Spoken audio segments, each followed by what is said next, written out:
Hello, everyone, and welcome back to Voice Like a Lion podcast. I'm your host, Stephen Pemberton, and today we have Adam Lamb. Adam Lamb is a faith based serial entrepreneur with a knack for the healthcare industry. It's really interesting. I don't hear many people blowing up in the healthcare industry.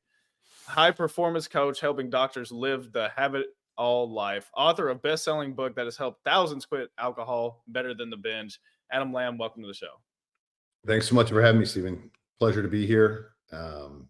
I love what you're doing, so I'm excited to help and contribute. Thank you.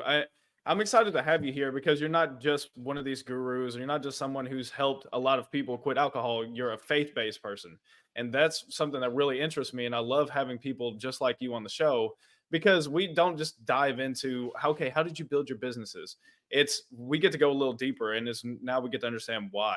So I guess for me, because we don't have any preconceived questions or even any preconceived notions, is what was the inspiration for you creating a book that has helped thousands quit alcohol?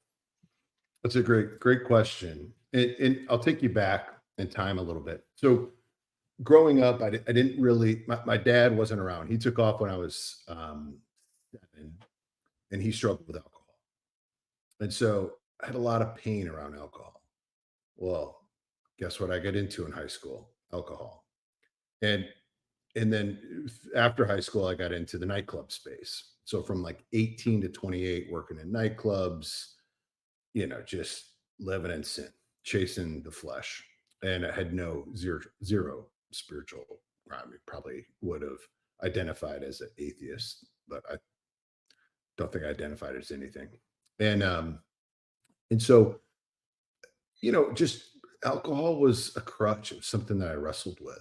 And then I met my wife and I got married and became a father, and had a son. And, you kind of start having to grow up a little bit.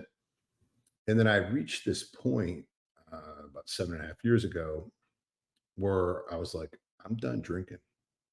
This is probably the biggest elephant in the room that that's got to go. So socially, I could justify it. Well, it's okay. I drink with my friend. It's not like I'm like blackout drunk or drinking in the morning, or it just was like consistent. Like, oh, it's 5 o'clock. Grab a couple, grab a drink or a glass of wine, something like that. But definitely those times where I would have too much to drink, right? And but I just realized it didn't serve me, and so I wanted to quit drinking. I made a decision. I was like September 5th, 2016. Coincidentally, was the year prior my dad died of alcohol, like drank himself basically to like he had alcohol dementia. He like just cooked his brain. There's I think they call it wet brain or something like that, to where like he was like in his late 50s, was like an Alzheimer's patient, and eventually just led to things in his body shutting down, and he passed away in 2015. And I had this like internal agreement with myself that I was like, when my dad dies, that'll be my excuse. Like I was like, I need an excuse. I need a reason. Because if I otherwise, I have to admit I have a problem. And so I didn't go down the AA sobriety route. Like if someone's like, "Well, how long have you been sober?" I don't correct them, but I don't use that word. I don't. I just don't like. And to the same point, like I said earlier, I guess I would have considered myself an atheist, um, because I don't like those labels, because labels associate differently, right? If you and I go to meet for Yep. coffee, I might get black coffee and you might get some like caramel fruity latte, but that ain't the same thing, dude. Right? But we're both Nope. meeting for coffee. And so your interpretation of that and mine could be different. I don't want to leave you with that thing, right? Because and so I say that to say like I was like, and I've always been really stubborn, like do it myself guy. And so I was like, I'm doing it my way. Went 30 days, 60 days, 90 days. And I got to 90 days. And I've never felt so free in my life. And I was like, I cannot believe I wasted so much of my life and time with alcohol. And I was like, how do I share this without, being preachy and like the buzzkill of the party? And I was like, I'll write a book. And so this guy, Tucker Max, he's got a couple cool books. Coincidentally, one of his books is I Hope They Serve Beer in Hell. But he's got a publishing company. If you have it, he's a pretty cool guy. He's changed a lot. But I reached out to him. I was like, hey man, I know you help people write books. Can you help me write a book? And he did. And we launched a book called Better Than the Binge: Overcoming the Social Obligation of Alcohol. And the premise behind the book was to help people create space around their relationship with alcohol. So instead of like, you got to go to AA or this is sobriety or whatever it is, was just like giving them like a here's how to analyze if you have a bad relationship with alcohol, number one.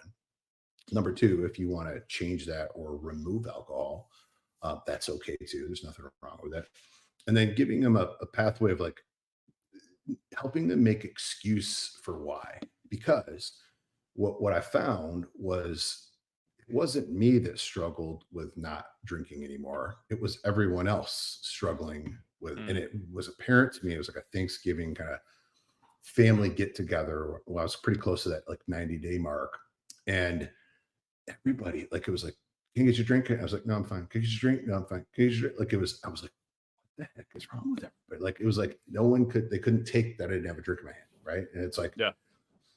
it was just, it's a weird, when you like break it down, the concept, it's so weird. Right. Like I don't need a drink of water or anything just to like sit down somewhere. Right. Like there's just this weird thing in it and it's fake. It's not real. So like I just break it down, like just break it down to help remove the patterns and the belief systems around the alcohol to just help people distance from it and then look back at it and go, oh yeah, I don't need that anymore.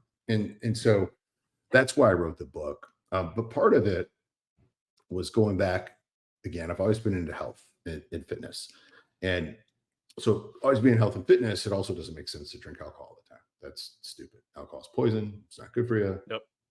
There's nothing. It doesn't do anything good for you.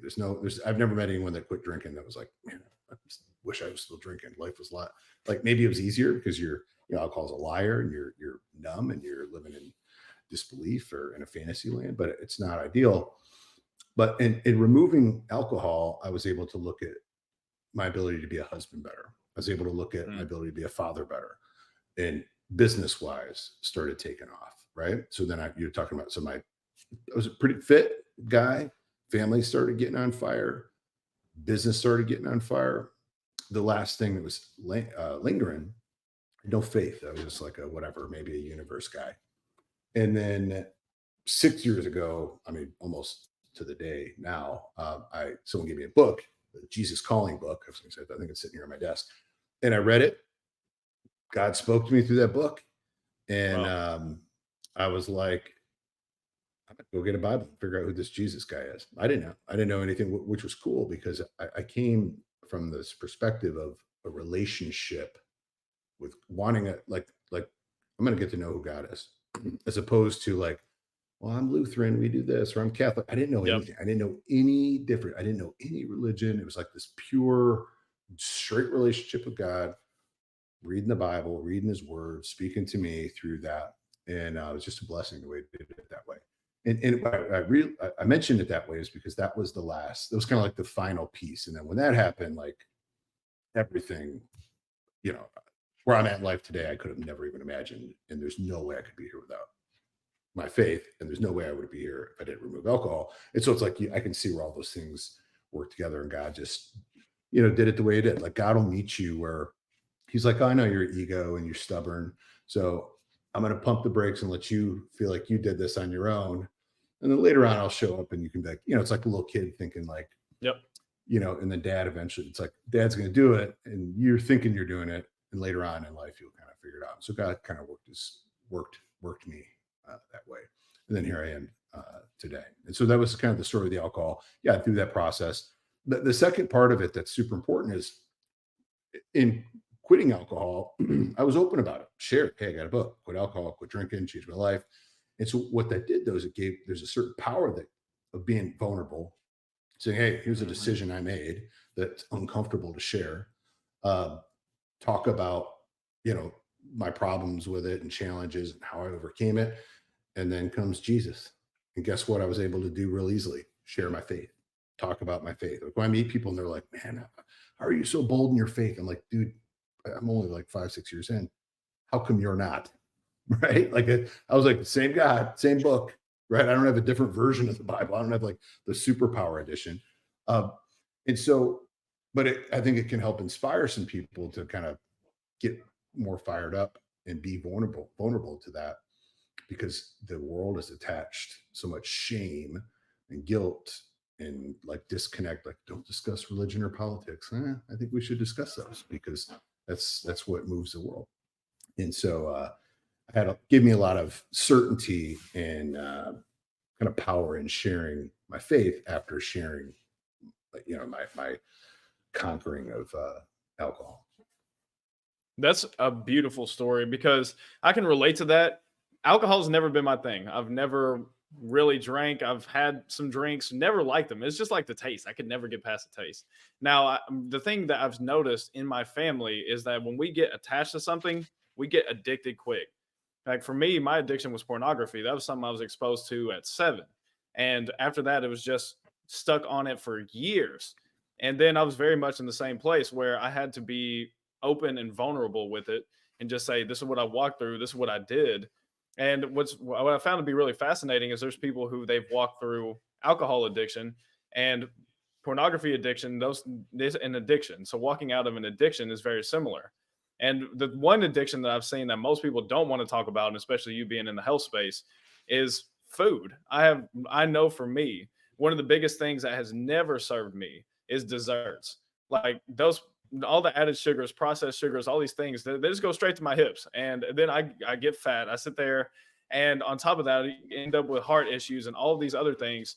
But yet it's the flesh, it's the enemy lying to you, just saying it's like, well, you need this. It tastes good. Don't worry about it. You can always get your health on track later. It's like, but if we are to believe what's in the Bible, that tomorrow is not promised, then maybe I should take advantage of right now. But that's what I love so much about your story and what you just shared, because I think that it's really, really powerful, not just because you walked out of alcohol, but because of the people listening that are faith based. And I've seen this in business. I don't know why people do this, but if they believe in God, they hide that thing. They just hide their Christianity. They are not bold with it. And that's why I'm excited to have you here, is because you are very upfront and bold with your faith. Yeah, it's the only way. And I think of, the Bible verse, and I'm not good at quoting scripture, but I know some of it, where Jesus says, if you deny me in front of if you deny me, I'll deny you in front of my Father, basically. Yeah.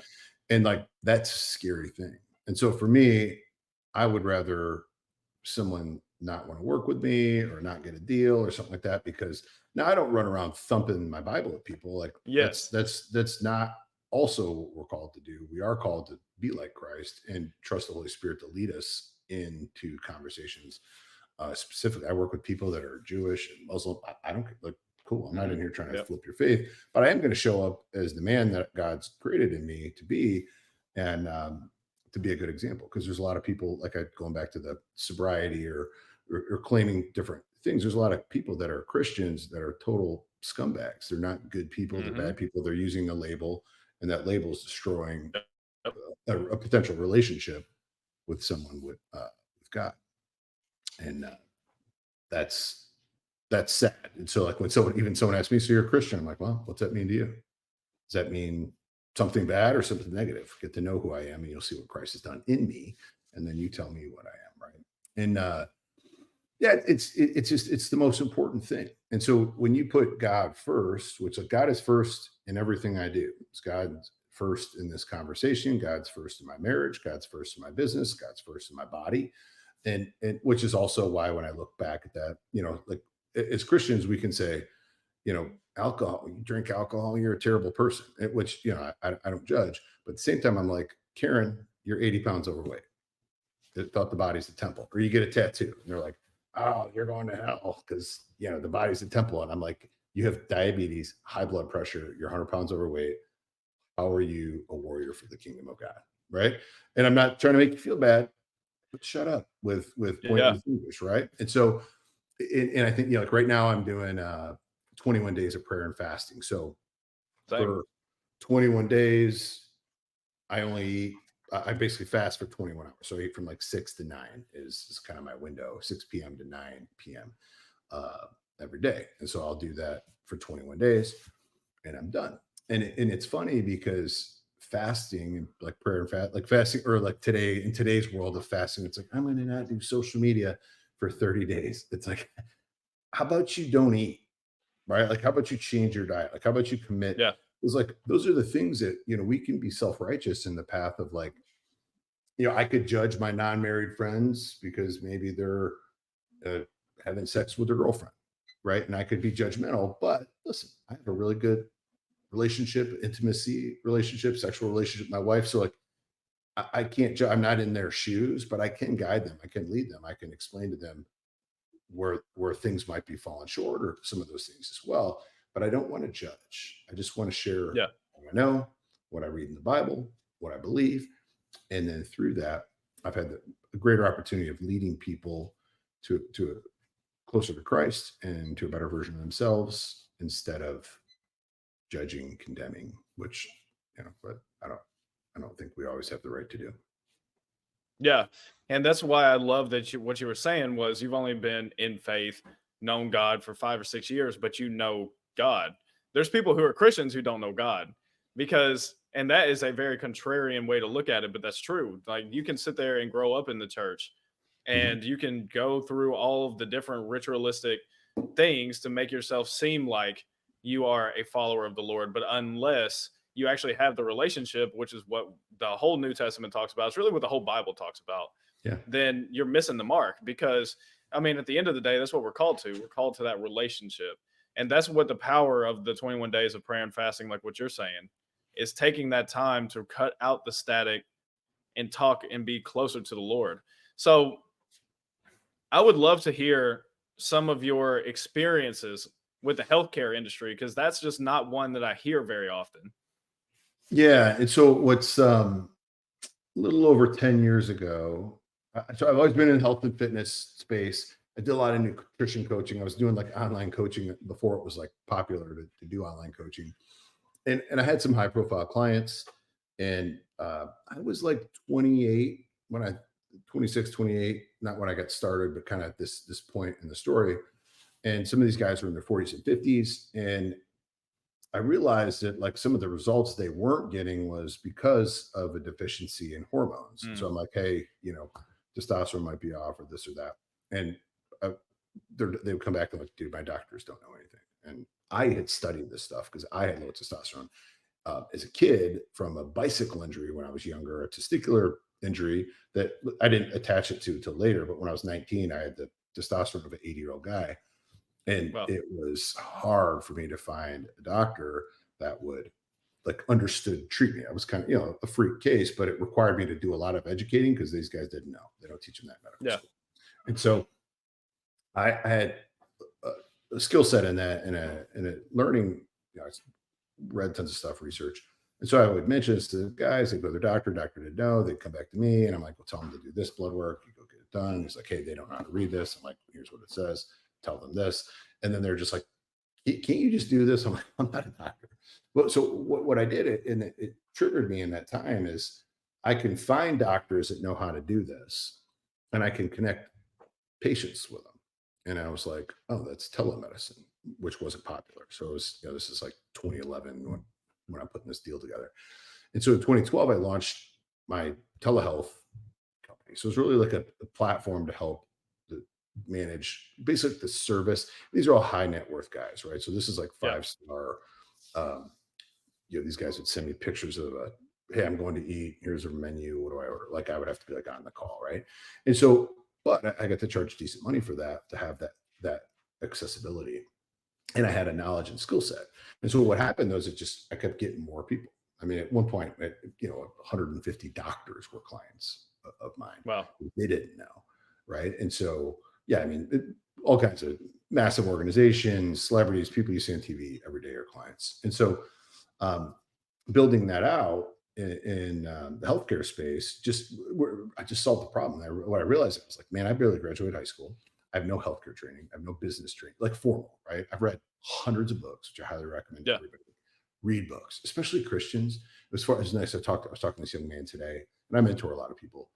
And young Christian guy, and he's reading books like Seven Habits of Highly Effective People. He's reading Atomic Habits, and so like as Christians, if we have if the only thing we learn is from our pastor because we're too lazy to read our Bible, or we read our Bible and we only have a limited perspective based on our knowledge and perspective and all this stuff, we can't be powerhouses for the kingdom, right? And so yep, and this was way before Jesus. That was like the last I got to the Bible and I was like, But I went and read hundreds of books. I went on a reading spree, which got me excited to write the book I eventually wrote too. And so it just allowed me to create space here. And then what happened? And so, that was the business ran great. COVID hit, and I had a lot of docs that, by this time I had a really good reputation and brand and name in the industry but I had a lot of docs that had like these, brick and mortar clinics that had to shut down during COVID. And they're calling me up going, "Hey man, how do I see my clients? Like I can't, my office is closed. What do I do?" And I was like, "Well, I help, kind of helped a few of them." And then that got sort of the referrals started coming in. And so then I started, like kind of pivoted and created a consulting company because I had a business that didn't need me. So I figured out how to build the business. I could be out of it and just kind of pick and choose what clients, kind of like my higher end clients, that I Mhm. want to work with. But the mainstream flow of clients that came in, I would just, my team could manage, and which gave me time to go on the consulting side and help consult, which was kind of more fun, uh, potentially more money, just, because you're coming to do like a bigger deal for somebody as opposed to just like Yeah. one customer service. And I really liked that. And that led to having a good reputation in building business. I have 3 calls today helping, different healthcare platforms grow, which is cool. And I like that. So those 3 customers from a financial situation are worth way more than like 3, you know, hormone customers, right? So it's like, as you grow in this entrepreneur game, in this business game, like you just keep getting elevated to a different level, hopefully. And if you're doing the right things and learning the right skills. And so after that, yeah, I just started helping build companies. And I mean, I like Tony Robbins with his company Life Force, brought me on board with that. So Wow. partners with them on that. And a couple other different ones. I got to think like what NDAs I've signed that I can say I'm part of, but pretty Yeah. big companies, huge Yeah. pharmacies, big companies, which is cool. I look back at it, but you know what? And I look back at it and I say, it's all God, because Amen. just like the disciples, all unqualified men that put God first, followed, delivered, right? And so some people might say, well, this guy's got their heads chopped off or got crucified upside down. Yeah, but we're still talking about him today. If I knew I was going to be Yep. talked about 2,000 years from now, you can cut my head off. I'm willing to die for that cause, right? Most people live their life, no one's ever going to remember them 100 years from now, because they played too small. And so, like for me, I was like, I want to play big. I want to leave a legacy. I want to lead. Mm. I want to inspire.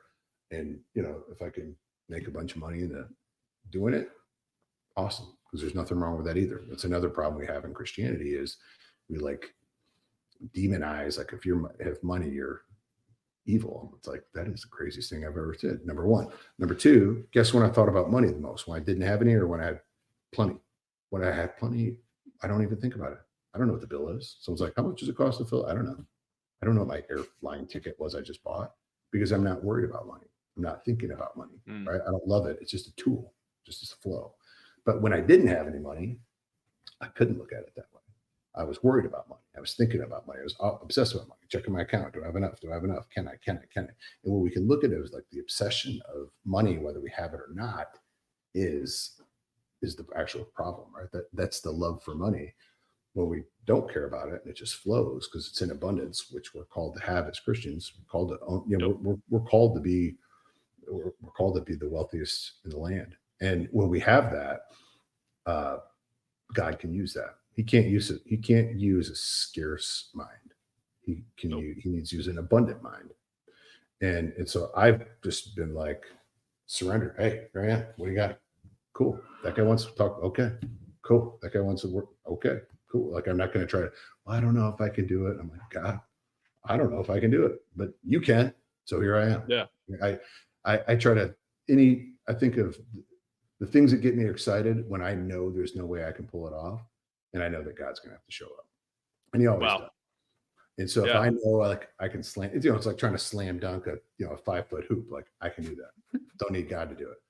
10 feet, need a little extra pump in my calves. And so, but like putting that stretch out there and in faith, like actual Yeah. real faith, like God, you're going to deliver. I'm not scared. I'm not worried about like, is there fear? Sure. But I'm not, it doesn't get in my way because I know where I'm going. And that goes into, again, going back when you mentioned Christians that don't have a relationship with God is like they have this and this and this and this. But I'm like, why are you so anxious? Why are you so worried? Like when I look at my life, I think the worst thing that can happen is I die and go to heaven. It's not that bad. According to our faith, that's a pretty good deal. But I'm not in a hurry to die because I also believe God's got a lot of great things for me to do. So I'm going to go do those things. He got me here, and here's a really great place. But I took those leaps of faith, especially. I was always kind of a risk taker, but the burden of being a risk taker with no faith is you think the weight is all on your shoulders. And so when I came to know the Lord and realized, because the whole time I was just waiting for everything to fall apart. Because like I said, I had a little bit of success, but not anywhere near where I'm at today. And I was always like, when is it all going to collapse? When's this marriage going to collapse? This woman's out of my league. When is this business going to collapse? I'm not qualified to run a business. When is everything going to go south? I don't know how to be a good dad, right? Like all these things. And then when God's like, I got you. I've always had you. Like, this is me. I just need you to, the more obedient you are, the more faithful you are, the more trusting you are. We just get to do bigger stuff. You're in the way. And I'm like, whoa, okay, then I can do anything. I can have anything. I can solve anything because he's with me. He goes where I go. He goes before me. And when you like grab that, like within your heart, you know that with like your dying breath of conviction, you're unstoppable. And that's how I feel. Always still humbled to like try to get, I don't want to go ahead of that path because God will swoop your legs out from underneath you. And it's always in my prayer. I'm like, gently correct me. If I'm getting out of hand, just a little, calm down. I don't need a punch in the face, please. Yes. I don't need to just toot your horn at me. Don't hit me with the semi.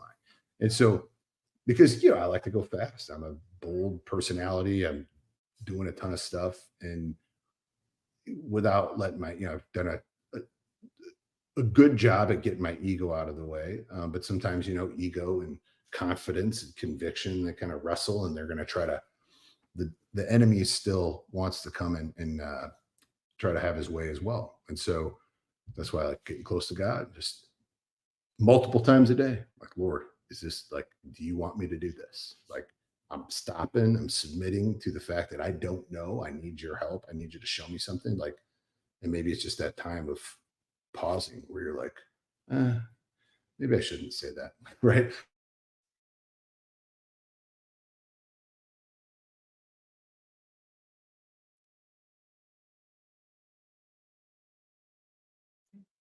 It can be hard to do, especially a guy like me, like one of those, I used to be like, I'm self-made, like no one tells me what to do, into like be in full submission to God today, not to man. I still bump heads with men often.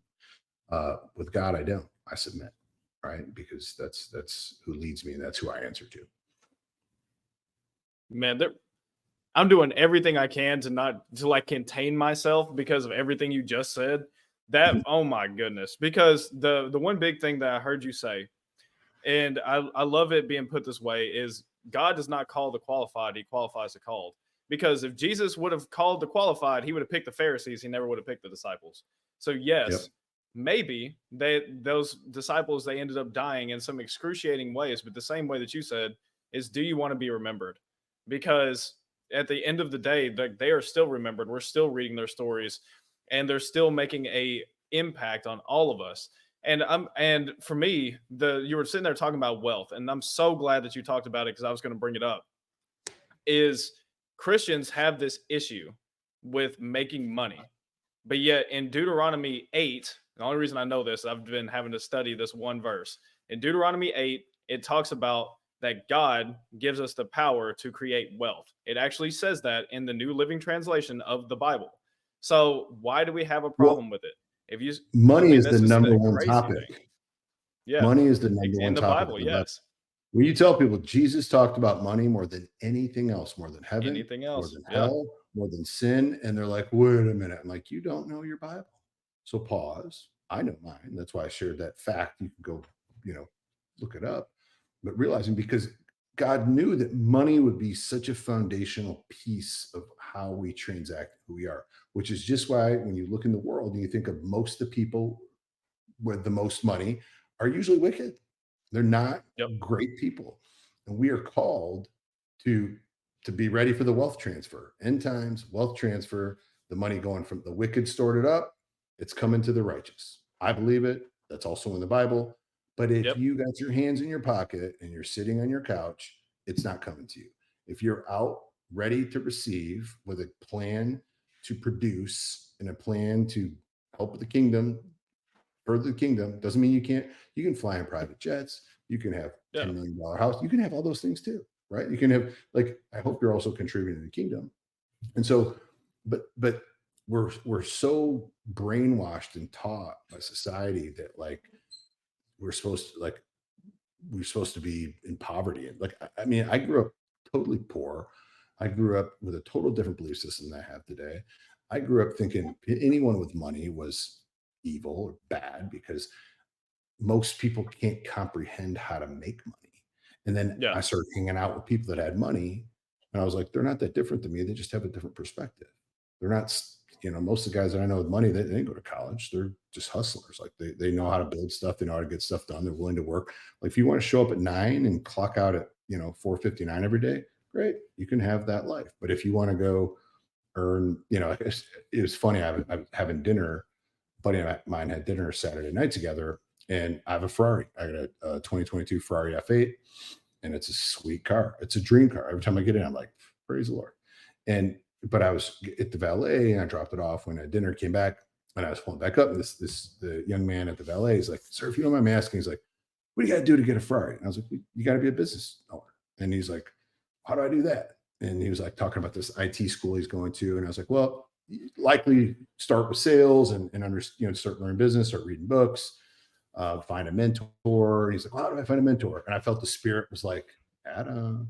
And I was like, are you on social media? And he was, yeah. So I gave him myself. I said, reach out. If you reach out, I'll put you in my group. I mentor some young entrepreneurs. I have a nonprofit called Making Shepherds. And that's the Wow. mission, is to help raise shepherds up. Now, if you do the work, you're in the group.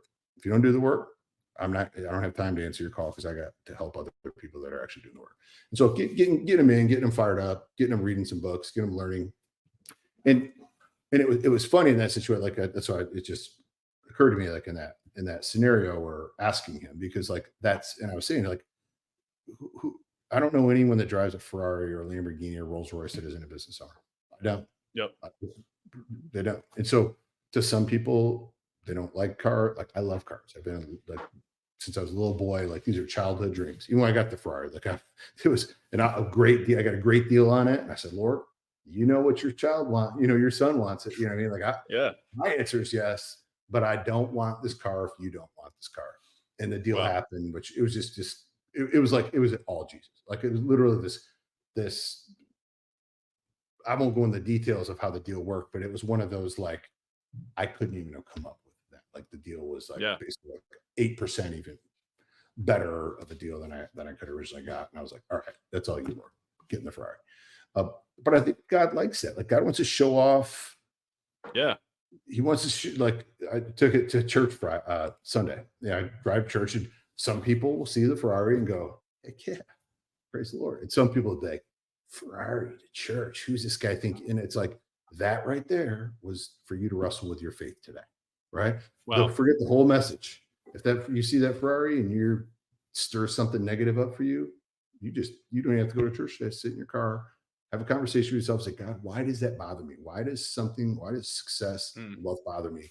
And So good. potentially, is that why I am still in this same place? Because nobody that could, no, I should say nobody. Most people, if you love cars, and you have the money to buy those kind of cars, you're not gonna, like, I get it, right? But people that don't get it, right? And so, and I know, because, like I said, I grew up poor. I grew up not having money. I grew up obsessing about money. And I realized, if I can get it, I don't need to worry about it as much. And if I can build things that, serve people and grow, it's going to just flow, right? And it does. And then I'm just looking for more more places to flow instead of, trying to find the next buck. You don't think that way anymore.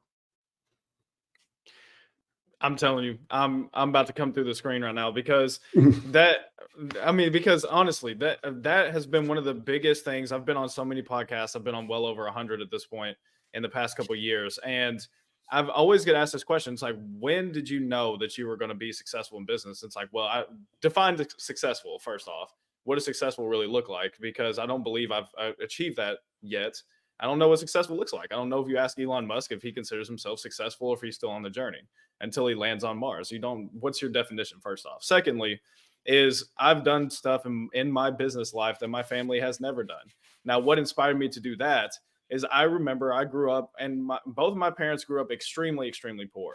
So they gave me a middle class life, which was rich to them, but it was not rich to me because I went to this private school, which they had to spend a lot of money to send me there. And I would see all these people with the nice cars and they would take me to their mansions and all this stuff. And I'm in this little house that I didn't want to bring any of my friends to because it just wasn't nice.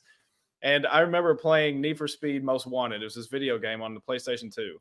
And there was this one street you could drive down, and there was a mansion that was sitting on the beach. And I would drive up in my Lamborghini and I would say, I'll own something like this one day. And I'm not there yet. But the thing is that's what inspired me to at least believe that it was possible. And then once I started getting into a relationship with God, because I grew up in church, but I didn't have a relationship with him until 2020. Mhm. So I mean, you may be 5-6 years in on a relationship. I'm only 3 going on 4 years in with an actual relationship, and I love it. I love what you just said because I have seen it so often, even in people who aren't believers, but they're afraid to ask the hard question. If somebody sees the Ferrari and they go, "Man, look at this scumbag. He pulling up to church. I bet you he had to steal that. He had to steal from somebody just to be able to have that." If you don't wrestle with why do I believe that, then you're going to be stuck in this mindset that's not serving you and you're not serving anyone else. But if you can go back to your car, not even walk in the church, the most godly thing you could do is probably turn back around, sit in your car and say, and sit there and look at the Ferrari and go, why is this bothering me? Why is this affecting me the way that it is? Because if you can find that answer right there, that can shift everything. And that's what I've seen even with people in business is they're afraid to ask questions of things that work. Just because it works doesn't mean it works really well. And they're really afraid to ask questions of things that don't work.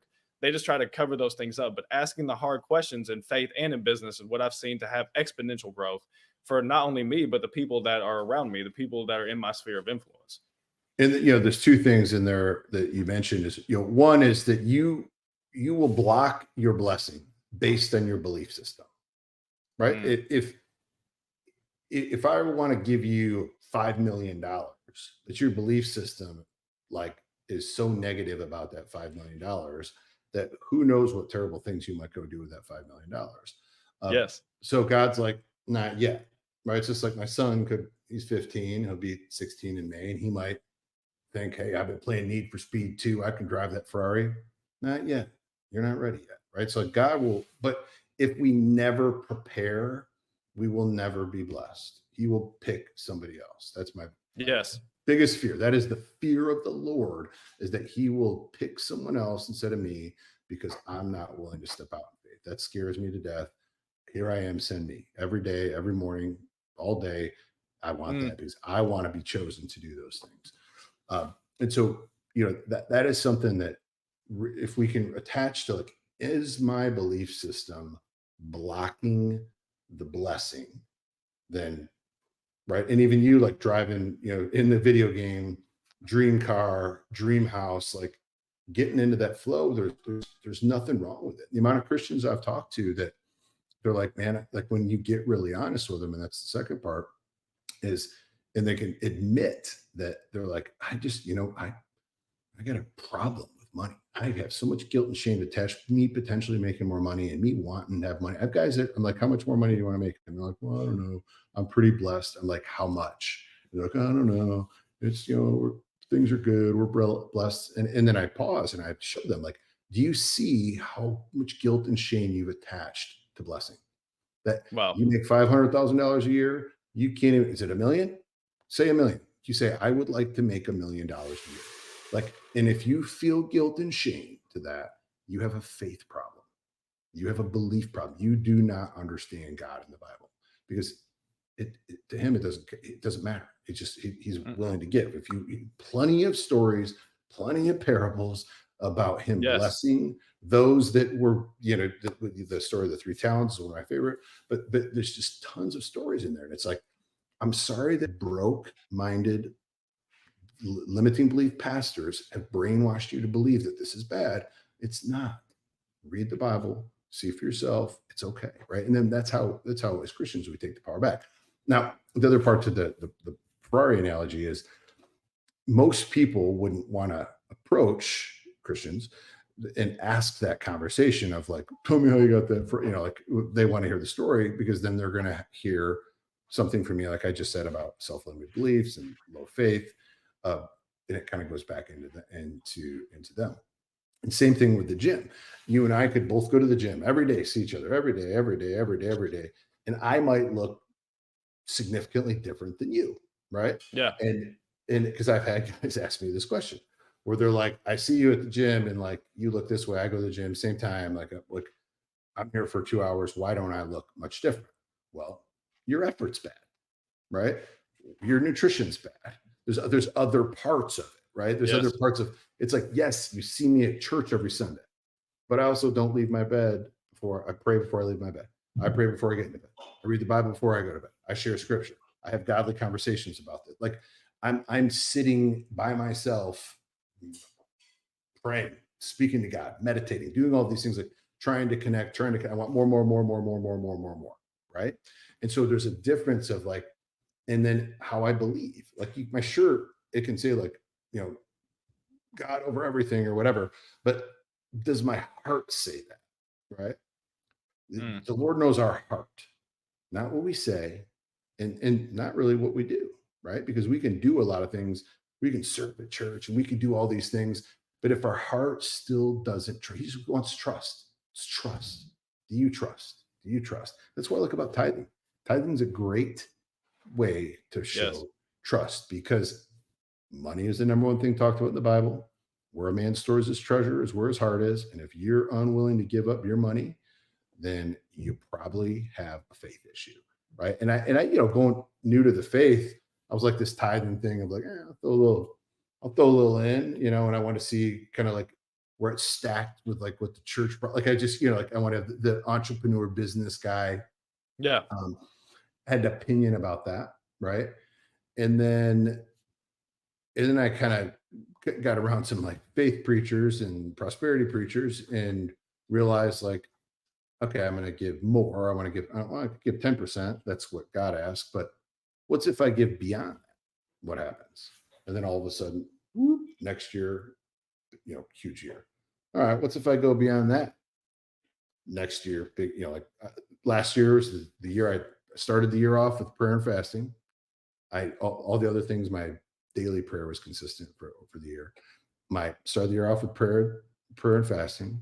I tithed more than I've ever tithed in my life, and guess what? I made more money last year than I ever made in my life. And Wow. the blessings, like how the year worked out, was not what I started in January. Like God's like, oh, cute plan. Let me show you my plan. Right? Roar like a lion. And Yeah. then so you're just like, and then when you can just get to that point of because like we either disobey God, right? We'll say sin, but I don't like to sometimes say sin and close people down. We just disobey God.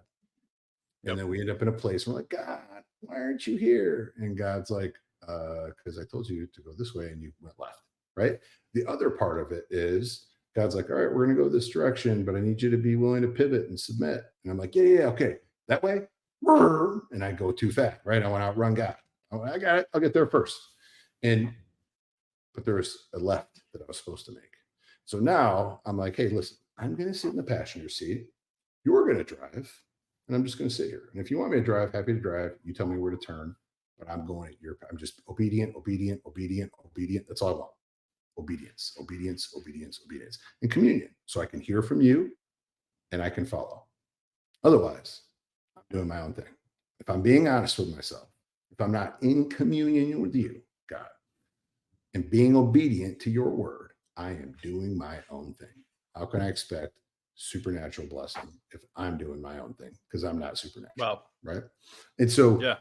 come into that awareness and then just living that way. And it's hard because we're human, we're flesh. Jesus knew, he hung out with us. He's like, oh my gosh, these guys are, he's like, gosh, didn't you like this hard to be these guys? Right. So he was compassionate. He loved us. He died for us. And so now the closer we can get to realizing that, then it's just like, we just got to keep reminding ourselves, hang on, come back, come back, come back. Obedience, obedience, obedience. Rest. Hold on. Pause. You're emotional. Good. Let's stop and see what God has to say, not what your ego has to say. Right. And it just creates a better, smoother life. And it took me time to do that. I also had to read hundreds of books before that. Right. And it Yep. doesn't mean like you think God wasn't in that 100%. He's like, I got to give this idiot like 500 books before I can even give him my book because he'll never even absorb it. All right. Like I know who I am and I also know how God sees me. He was like, hold on. There's no way. This egomaniac, self-made, burn it to the ground type guy. If I can't get his mindset open, he'll never receive my message. But when he does, if he stays obedient, I'm going to do some big things with him. And that's why I was like, cool, let's go. Man, That's where I'm at. So before we close it, there's one thing that you said, and I just wanted to touch on it really, really quick. There's a lot you said, but I want to touch on this one thing. You talked about the parable of the talents, and I love that parable. There's another one that's in Luke. I found it towards the end of last year, and it's a parable of the 10 towns. And I think it exemplifies your story because in the parable of the 10 towns, what ends up happening is this king. So this guy, he becomes king, and what he does is he gives a certain amount of money. So it's very similar to the parable with the talents. He gives a certain amount of money to these servants. He comes back, and the first servant he's basically doubled it. And so he goes to this servant and he says, well, because you've done this and you've stewarded well what I gave you with the finances, I'm going to give you 5 towns. So what ends up happening is he does this with the servants, and he comes to the last servant. It's like, oh, you wicked servant, you just buried it in the ground. So now I'm gonna, in this one, he ends up dying. But what I love about the parable and what I love about your story is God didn't just bless you with money. It's not like you just collect a paycheck, because that's what we sit there and we think about is, well, when God's blessings come in, then I just get to sit back and relax. It's like, no, actually what ended up happening in your life is he blessed you with people. Now you've had huge deals come in, but those deals did not come in through an AI software. They came in through people. So he trusts you enough with the little things, which is money. And with the little things you have done well with. So now he has blessed you with the big things, which is his people. That's his sheep. And that's incredible that you literally have a nonprofit talking about creating shepherds, because that's who you are. That's why you have the money. Yeah. So And I've never ever thanked God for money. I've always thanked God for opportunity. That's what it is. Wow. God, thank you for the opportunity. And God, let me see the opportunity. Because if I'm focused on money, I'll miss the opportunity. I'll miss, what I'm supposed to do. And so it's all about the opportunity. Every phone call, this conversation, am I here for money? Nope. Could it produce money down the road? Could it drive some? Could it lead to some deal? I don't know. I don't care. Guess whose hands that's in? God's. What am I going to do? Wow. Be obedient, which is beyond this Zoom. Yeah. Engage with you, sharing a word from my heart to others, and that's being obedient. And then what happens? I don't know. Nothing happens. Maybe we're just friends. Like maybe something big happens. I don't worry about that. Right? There's a time I used to, and sometimes I think as Christians, sometimes we're like, all right, God, I'm going to give you $1,000, but if I do that, you better, God's like, no, need it to come from the heart, faith. Just trust me. Just put it here. Put your time, put your effort, put your money, put your belief, put your trust, and see what I'll do. Man, Adam, I could talk to you all day. This is incredible. But how can the people that are listening, how can they connect with you? Yeah, I think the easiest way where I'm probably the most active is to on Instagram, Adam Lamb 33. Follow me there, and I try to do the best I can to engage with everybody there. That's probably a great place to start. And if they're interested too, I have it's called Revival Executives, is the Facebook group on Facebook, and they can get added into that group, and that's where I share a lot of content, business related content, and mentoring on that. I love it. So right before I let you go, tell me a funny story of growing your companies. Well, I think here's some of the fun. A funny a funny story in the sense it's it's a big story, but a short story. And and I think of like one of the companies I first launched, I brought on a partner, and the partner didn't do what he was supposed to do. And I had to pay that guy $2,000 to leave. And I was ready to burn the world down. I was so mad. I was so frustrated. And I look back at that and I think, there's how many times I would rather pay 2 grand than deal with something. And the moral of that is because as you get going and you start negotiating 6 figure, 7 figure deals, you look back at those $2,000 deals and you're like, it was just a perspective. And Yeah. today, this thing that seems like a mountain is just going to be a speed bump. Yep. And when I can release it, I can move forward. Right. And so it's like I am always praying for bigger problems too. God, bring it. Opportunity usually has lots of problems around it too. People think it's just going to be this like smooth sailing, fun roller coaster Yep. ride. It's wrong. And so I say that because like we could be in a moment right now where we're ready to just quit, burn it down, walk away, but realize like this is going to be a situation I'm going to laugh at down the road and move forward. Or I quit and this little mountain becomes someone else's speed bump and God's going to bless someone else willing to change their mind perspective on it. That's so good. Oh my gosh, this has just been incredible. Adam, thank you again for joining me on Voice Like a Lion podcast. To everyone listening, we'll see you in the next episode.